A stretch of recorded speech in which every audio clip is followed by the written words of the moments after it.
Buenas tardes, jóvenes del quinto de secundaria del Divino Maestro. Los docentes de Ciencia y Tecnología hemos elaborado el siguiente documento denominado Explicamos la presión de los gases o en los gases y en el agua. Veamos la siguiente situación significativa. El soroche, o también conocido como mal de altura, se debe a la hipoxia o falta de oxígeno en el cerebro y ocurre normalmente a partir de los 2400 metros de altura. La presión atmosférica disminuye con altura, lo que afecta a la biodisponibilidad del oxígeno, ya que los alveolos pulmonares no son capaces de transportar la misma cantidad de oxígeno a la sangre que ante una situación de mayor presión. Los síntomas que se presentan son el dolor de cabeza, mareo, fatiga física y mental, alteraciones de la memoria, pérdida de apetito, dolores musculares y articulares, quemazón en la palma de las manos y plantas de los pies. Frente a esta situación nos preguntamos, ¿qué es el soroche y por qué se produce? ¿Sucederá algo mismo con los buzos que están varios metros bajo el mar?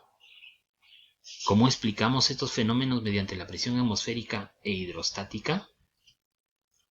Respondemos mentalmente a estas preguntas. Propósito. Explica, en base a fuentes con respaldo científico, la presión de los gases y agua y sus aplicaciones relacionadas con ellos. Producto. Elabora un cuadro resumen de la presión de gases y de agua, dando ejemplos de sus aplicaciones en la vida. Competencia a desarrollar. Explica el mundo físico basándose en conocimientos sobre los seres vivos, materia y energía, biodiversidad, tierra y universo. Criterios de evaluación. 1. Explica la presión en los gases y sus aplicaciones en la vida diaria. 2. Explica la presión en los líquidos, como el agua y sus aplicaciones en la vida diaria. Entonces comenzamos. Presión en los gases. Presión atmosférica. La Tierra está rodeada por una capa de gases, oxígeno, nitrógeno, anhídrido carbónico, etc., que recibe el nombre de atmósfera. La densidad de la atmósfera disminuye a medida que se asciende y a grandes alturas es prácticamente nula, ¿no? Entonces, ¿qué significa? Que la presión atmosférica a nivel del mar es mayor y conforme uno va subiendo en altura, la presión atmosférica va disminuyendo. El peso de los gases que componen la atmósfera produce una presión que se denomina presión atmosférica sobre los cuerpos inmersos en ella, ¿no? En este momento nosotros estamos sufriendo el efecto de la presión atmosférica sobre nuestro cuerpo. ¿Pero qué pasa? ¿Por qué no lo sentimos? Porque estamos adaptados a eso. La presión atmosférica se ejerce en todas las direcciones. Por eso, sus efectos se compensan y no nos sentimos aplastados por ella. Recuerda, la presión atmosférica alcanza su máximo valor al nivel del mar y va disminuyendo progresivamente a medida que comenzamos a ascender. Así, por ejemplo, la presión atmosférica a nivel del mar, por ejemplo en la ciudad de Lima, es más superior o es superior a la presión atmosférica en la ciudad de Arequipa, que está a 2800 metros sobre el nivel del mar. Medición de la presión atmosférica. La primera experiencia que permitió conocer el valor de la presión atmosférica fue realizada por un científico italiano llamado Evangelista Torricelli en 1643. ¿Qué es lo que hizo Torricelli? Llenó con mercurio un tubo de vidrio, como se observa acá, cerrado en uno de sus extremos, y lo introdujo por el otro extremo abierto en un recipiente que tenía mercurio, miren, como se observa en este dibujo. Luego de hacer esto, Torricelli comprobó que el nivel del mercurio comenzó a bajar, pero no bajó totalmente, se quedó hasta una altura de 760 milímetros, por encima del nivel del recipiente. ¿Ya? Entonces se quedó a una altura de 760 milímetros por encima del recipiente. Esto se debe a que la presión atmosférica, mira acá hay aire, ¿no? Esa presión atmosférica ejerce una fuerza sobre este recipiente que tiene mercurio.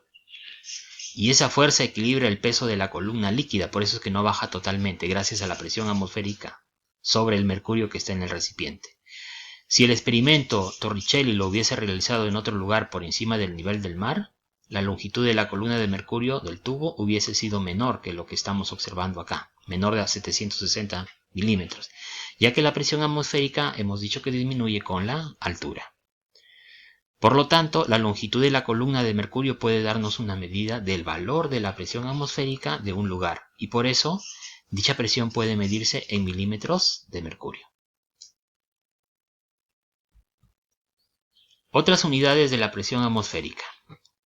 Además de los milímetros de mercurio, es usual utilizar otras dos unidades para medir la presión atmosférica, por ejemplo la atmósfera estándar o ATM y el milibar.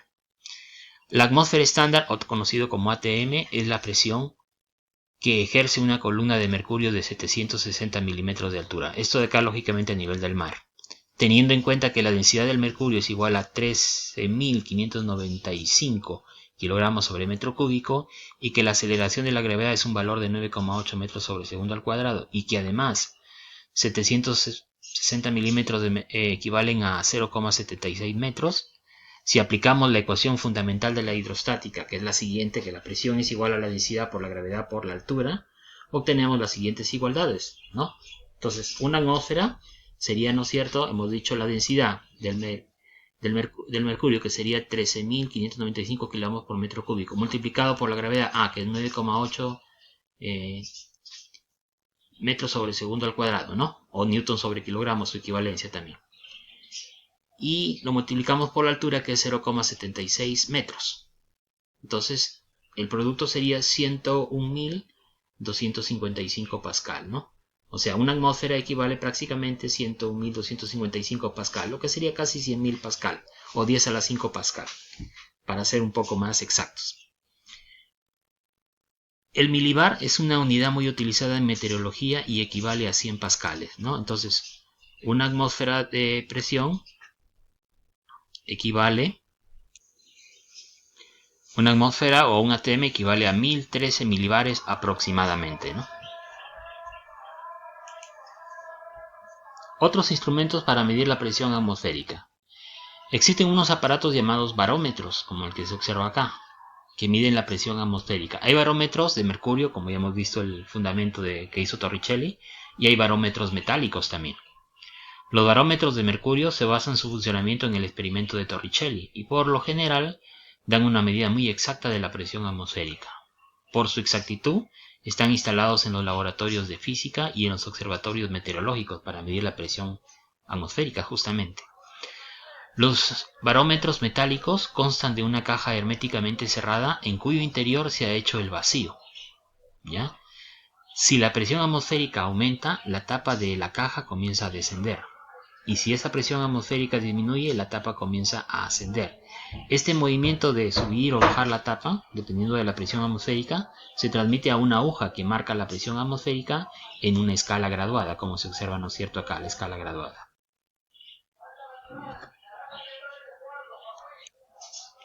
Instrumentos para medir la presión de los gases. Una cosa es la presión de la atmósfera, ¿no es cierto? Y otra cosa es la presión que está dentro de un gas que está dentro de un balón, ¿ya? Son cosas diferentes.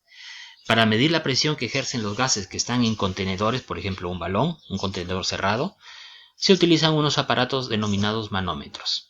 ¿Ya? Entonces los barómetros miden la presión atmosférica y los manómetros miden la presión de un gas dentro de un contenedor cerrado. Los más sencillos están formados por un tubo en forma de U, que tiene un líquido en su interior y que puede estar abierto o puede estar cerrado. Al conectar el manómetro al recipiente que contiene el gas en su interior cuya presión queremos medir, el líquido se desplaza de un lado a otro dependiendo de dicha presión. Los manómetros metálicos tienen en su interior un resorte en espiral, ¿no? Como si no conoces los resortes comunes y corrientes que tienen una forma espiral, que se abre más o menos según la presión que ejerce el gas. El resorte desplaza la aguja en la escala y nos permite leer la presión, ¿no? Entonces la presión del gas mueve ese resorte que va a mover una aguja y eso me va a indicar, ¿no es cierto?, el valor de la presión interna de ese gas dentro de ese contenedor cerrado. La mayoría de los grifos disponen de manómetros de este tipo para medir la presión de aire en las ruedas, ¿no? O seguramente habrás visto que cuando van a recargar le van a echar aire a las llantas, uno tiene que tener justamente una especie de medidor de presión de aire Ese es un manómetro. ¿Ya? Eso lo tienen, ¿no es cierto?, los conductores también en sus autos, para evitar, ¿no es cierto?, que le pongan un exceso de aire a la llanta y puede hacer que la llanta se reviente. Presión hidrostática, presión del agua cuando no está en movimiento, de ahí el término de hidrostática. Y vamos a ver también los vasos comunicantes. Cuando un fluido está contenido en un recipiente, por ejemplo, acá tengo un recipiente y acá hay agua, miren, acá está el nivel de agua, ¿ya? O cuando un sólido está sumergido en él, por ejemplo, acá tengo este cilindro que está sumergido en ese recipiente con agua, se ejerce una presión sobre las paredes del recipiente, ¿no? En las paredes internas del recipiente y también sobre la superficie del sólido que está sumergido en ese líquido. Si el fluido está en equilibrio, la presión provoca fuerzas perpendiculares sobre esta, ¿no? Las fuerzas van a ser perpendiculares, la fuerza del agua o la presión del agua, ¿no es cierto?, sobre la superficie del sólido y las paredes internas del recipiente. Esta presión se conoce con el nombre de presión hidrostática. Considera una superficie de área A, ¿no? Acá tengo una superficie de área A situada en el interior del líquido de densidad L. Acá hay un líquido con densidad L. A una profundidad H, acá hay una profundidad H, como se muestra en esta figura. La fuerza que soporta debido al peso de la columna de líquido que hay por encima de ella es la siguiente. Entonces nosotros sabemos que la fuerza sería igual a la masa del líquido por la gravedad. Y nosotros sabemos que la masa del líquido sería igual a la densidad del líquido por el volumen que tiene el líquido, ¿no? Entonces nos quedaría por el momento así. Esa fuerza sería igual, ¿no es cierto?, a la densidad del líquido por su volumen por la gravedad. Y nosotros sabemos que el volumen no es otra cosa que el área por la altura. Entonces mi fórmula ya está comenzando a cambiar. Por lo tanto, la presión ejercida, ¿no?, o de esta misma fórmula que está acá, miren, vamos a retroceder, ¿sí? Nosotros sabemos que la presión, si el área, ¿no es cierto?, mira, fuerza es igual a la densidad del líquido por el área, por la altura, por la gravedad. Esta área pasa a dividir y la fuerza entre el área y la presión, ¿no? Me quedaría que la presión es igual a la densidad del líquido por la altura, por la gravedad. Tal como se ve acá, mírame. La presión es igual a la densidad del líquido por la gravedad, por la altura. Esta es la ecuación fundamental de la hidrostática. ¿Ya? Entonces hay que grabarnos esta formulita. Y muestra que la presión en el interior de un líquido depende de la altura, de profundidad, o sea, el valor de H. También depende de la densidad del líquido, ¿no? Esa presión. Y también depende de la gravedad. La presión hidrostática actúa en un punto en todas las direcciones. Entonces podemos concluir que dos puntos situados a la misma profundidad en un mismo líquido, ¿no?, están a la misma altura de profundidad, van a soportar la misma presión. Dichos puntos, que están a la misma altura y soportan por lo tanto dicha presión idéntica, se llaman puntos isóbaros. ¿Ya? Mira el dibujito, la superficie de área A está situada en el interior de un líquido y soporta el peso del líquido que tiene por encima, ¿no? Entonces ahí hay una presión hidrostática, ¿no?, de determinado punto de esa figura o de ese sólido. Principio fundamental de la hidrostática, que ya lo hemos estado viendo. A ver, por lo tanto, la diferencia de presión entre dos puntos, por ejemplo, acá tengo un recipiente, ¿sí? El punto B está a esta altura 1 y el punto A, ¿no es cierto?, tiene mayor profundidad, está a una altura 2. La diferencia de presión entre dos puntos, miren, acá hay dos puntos que tienen diferente altura de profundidad, pero que están en el mismo fluido, cualquiera que este sea, viene dada por la siguiente expresión. Entonces, la presión en el punto A, que es el más profundo, ¿no?, menos la presión del punto B, es igual a la densidad del líquido por la gravedad multiplicado por la diferencia de las dos alturas. En otras palabras, la presión de A menos la presión de B es igual a que a la densidad por la gravedad por la diferencia entre esas dos alturas. Para encontrar la presión total en un punto interior de un líquido, debemos sumar la presión atmosférica más la presión hidrostática. ¿Qué significa? Si yo quiero ver la presión que tiene un cuerpo que está sumergido en un líquido, ese cuerpo soporta la presión hidrostática y encima está la presión del aire, ¿no?, de la atmósfera, más la presión atmosférica, ¿no? Entonces, la presión total de un cuerpo que está sumergido en un líquido sería igual entonces a la presión atmosférica más la presión hidrostática de ese líquido. ¿Ya? Recuerden que la presión atmosférica su valor es un atm, ¿no? O un bar, o 10 a la 5 pascal, o 101, ya, o 101,3 kilopascal. Otra cosa a tener en cuenta, cuando nosotros llenamos un recipiente con agua, y lógicamente ese recipiente tiene varios orificios, el agua siempre va a salir de manera perpendicular por dichos orificios.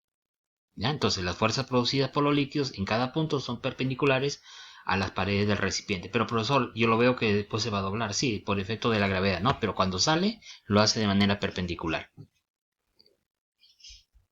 Consecuencias de la ecuación fundamental de la hidrostática. Primero, todos los puntos situados a igual distancia de la superficie libre de un líquido, es decir, los situados en el mismo plano horizontal, tienen la misma presión. ¿Ya?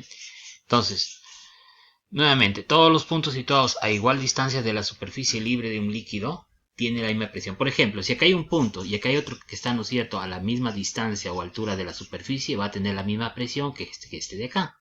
A eso se refiere. 2. Todos los puntos de la superficie libre de un líquido están a la misma altura y por lo tanto la superficie es plana y horizontal. Ya, me está hablando de la superficie libre del líquido, la superficie. Imagínate que tú tienes un vaso con la mitad de agua, ¿no? Y ese vaso lo inclinas ligeramente, con un ángulo, ponle de 60 grados más o menos. El agua siempre se va a poner, ¿no es cierto?, en posición horizontal. O sea, la superficie del agua siempre, ¿no es cierto?, va a estar horizontal, ¿no es cierto?, al eje de las X. ¿Ya? Por más que tú, por ejemplo, al vaso lo hayas inclinado. A eso se refiere. La superficie es plana y horizontal. A eso se refiere. 3. De la ecuación de la presión, que es igual a la densidad por la gravedad por la altura, se deduce que la presión aumenta con la altura, es decir, con la profundidad. Por ejemplo, acá tenemos 4 huequitos, ¿no? El que está más arriba tiene menor altura, miren, ve. Por lo tanto, la presión es menor. Conforme va a haber más altura desde la superficie hacia abajo, entonces la presión es mayor. A eso se refiere. Vasos comunicantes, los puntos isóbaros. A ver, los vasos comunicantes son un conjunto de recipientes. Por ejemplo, acá ves, ¿no es cierto?, recipientes que están unidos, ¿no?, a través de un tubo. Por eso se llaman vasos comunicantes. Son un conjunto de recipientes que se comunican entre sí. En el laboratorio lo vas encontrado de repente de formas caprichosas, ¿no? Por ejemplo, la que se encuentra acá. Si echas un líquido por uno de estos vasos, cualquiera que sea, ese líquido se redistribuye hasta que alcanza en todos los vasos siempre la misma altura. Se va a redistribuir. Es un principio de los vasos comunicantes. En este momento el líquido se va a encontrar en equilibrio, lo que quiere decir que en la superficie de todos los vasos la presión va a ser la misma. En la superficie de todos los vasos la presión sigue siendo la misma. De acuerdo con el principio fundamental de la hidrostática, todos los puntos que se encuentran en la misma horizontal, por ejemplo, si acá trazáramos un horizontal y todos los puntos que están a la misma horizontal, a esa misma altura se refiere, están sometidos a la misma presión, porque son puntos isóbaros, pues. Este principio se utiliza para reconocer el nivel del líquido que hay en el interior de los tanques de gasolina, de vino, de aceite, o para reconocer el nivel de agua en un embalse. No, seguramente habrás visto en las casas, ¿no?, en los pisos altos ponen los tanques de agua, ¿no? Y está el tanque de agua y al costadito de ese tanque de agua está conectado con una tubería transparente donde hay una esferita que flota en el agua, ¿no? Y esa esferita que flota en el agua, en ese tubito, te va a indicar, ¿no es cierto?, el nivel de agua que hay dentro del tanque. ¿Por qué? Porque emplea justamente el principio de los vasos comunicantes. No inicia de estar viendo el agua en el tanque, basta con verlo en ese tubito. Se inclinan los vasos comunicantes como se observa acá. Varía la cantidad de agua, ¿no?, en cada uno de ellos. Pero la superficie, ¿no?, la superficie libre, estamos hablando del nivel del agua en la parte superficial, está siempre, ¿no es cierto?, de manera horizontal en relación justamente para todos ellos, ¿no?, en relación al eje horizontal. Siempre se pone horizontal el líquido. Si inclinas un vaso con agua, la superficie del líquido, como el ejemplo que te había dado antes, en su interior sigue siendo horizontal. Vasos comunicantes con líquidos inmiscibles. Los líquidos inmiscibles son aquellos que no se pueden mezclar, por ejemplo el aceite con el agua. Veamos cómo sucede esto de los vasos comunicantes, ¿ya? Si en alguno de los vasos introducimos un líquido inmosible con el otro y con la distinta densidad. Ojo, por ejemplo es el aceite, tiene diferente densidad que el agua, ¿ya? El nivel del líquido no será el mismo en todas las ramas. Miren, el aceite está más arriba que el agua, ¿lo ves? Porque tienen diferentes densidades, a pesar de que están en un vaso comunicante. En un tubo en forma de U, como el que se encuentra en la figura cuyas ramas son dos vasos comunicantes, vaciamos agua y aceite en el otro. Como son inmiscibles, habrá una zona que marca la separación en ambos, como se observa acá, esta zona. Un punto A, acá tengo el punto A y acá tengo el punto B, que estén lógicamente a la misma altura ambos, ¿ya? Estarán sometidos a la misma presión hidrostática el punto A y el punto B. Sobre A se ejerce una presión de la columna de aceite y sobre B se ejerce también una presión de la columna de agua que está encima de B.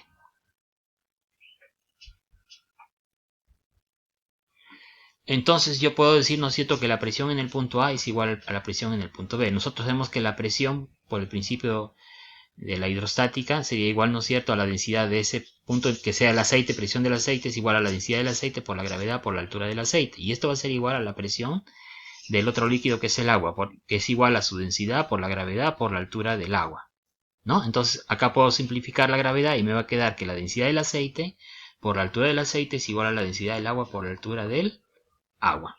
Si yo sé, por ejemplo, cuánto es la densidad del agua, puedo medir esa altura visualmente como se observa acá, tanto del aceite como del agua. Entonces el otro dato simplemente, la densidad del aceite, lo saco por fórmula como está acá. Y ya, ¿no es cierto?, es una manera, por ejemplo, de calcular la densidad de un líquido que no se mezcla con otro líquido, empleando como principio los vasos comunicantes. Entonces, midiendo la altura del líquido que hay sobre los dos puntos que están a la misma altura A y B, como está en la figura, el principio fundamental de la hidrostática nos permite saber si la densidad de uno de los líquidos, si conocemos la densidad del otro. Entonces, para eso también pueden servir estos vasos comunicantes de líquidos inmiscibles. Uso de los fluidos en los vasos comunicantes, ¿ya? Seguramente habrás visto en algunos parques, ¿no?, que están los reservorios de agua, ¿no?, donde en la parte alta ahí se guarda agua. Bueno, en Trujillo hay bastante de esto, porque en algunas zonas o organizaciones de Trujillo utilizan agua del subsuelo. El tanque de agua que abastece la ciudad se encuentra a una altura superior a dicho poblado, ¿no? Por eso que mientras más alto es mejor. En este caso no hay necesidad de una bomba elevadora de agua, a excepción de la que se va a utilizar, ¿no es cierto?, para que el agua vaya a subir a la parte alta del tanque. A eso se refiere, ¿ya? Por ejemplo, con la intención de sacar el agua del subsuelo y guardarla acá, ¿no? Y después esto de acá, como está en una altura y va hacia las cañerías de las casas, entonces por el principio de los vasos comunicantes va a llegar, ¿no es cierto?, a diferentes plantas según las casas, lógicamente dependiendo de la altura que se encuentre este tanque de agua. El otro que le estaba comentando era para medir el nivel de los depósitos de líquido. Imagínate que acá tienes un tanque, una fábrica donde están almacenando aceite, ¿no? Y ese tanque no se puede ver, ¿no es cierto?, salvo que hay que destapar, ¿no es cierto?, y ver el nivel de líquido que hay en este tanque. Pero si este tanque está comunicado con una tubería, entonces el nivel del tanque va a ser igual al nivel de la tubería. Por lo tanto, el nivel de la tubería me va a indicar, ¿no es cierto?, el nivel de líquido que hay en el tanque, ¿ya? Entonces, es fácil saber la cantidad de un líquido que hay en un depósito si sus paredes son transparentes, ¿no? Pero si no lo son, ahí no podrías verlo directamente.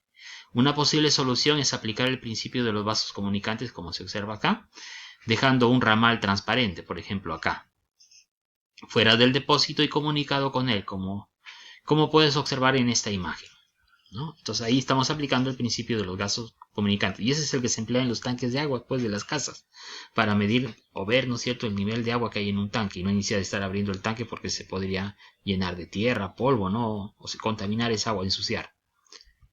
Actividad. Elaboramos nuestro cuadro resumen. Elabora un cuadro resumen sobre la presión atmosférica e hidrostática y sus aplicaciones en nuestra vida diaria, dando ejemplos. Ticket de salida. ¿Qué es lo más importante que aprendiste en la clase de hoy? ¿Entendiste la clase de hoy? ¿Cómo lo sabes? ¿Qué preguntas tienes sobre la clase de hoy? Muchas gracias. Hasta una nueva oportunidad.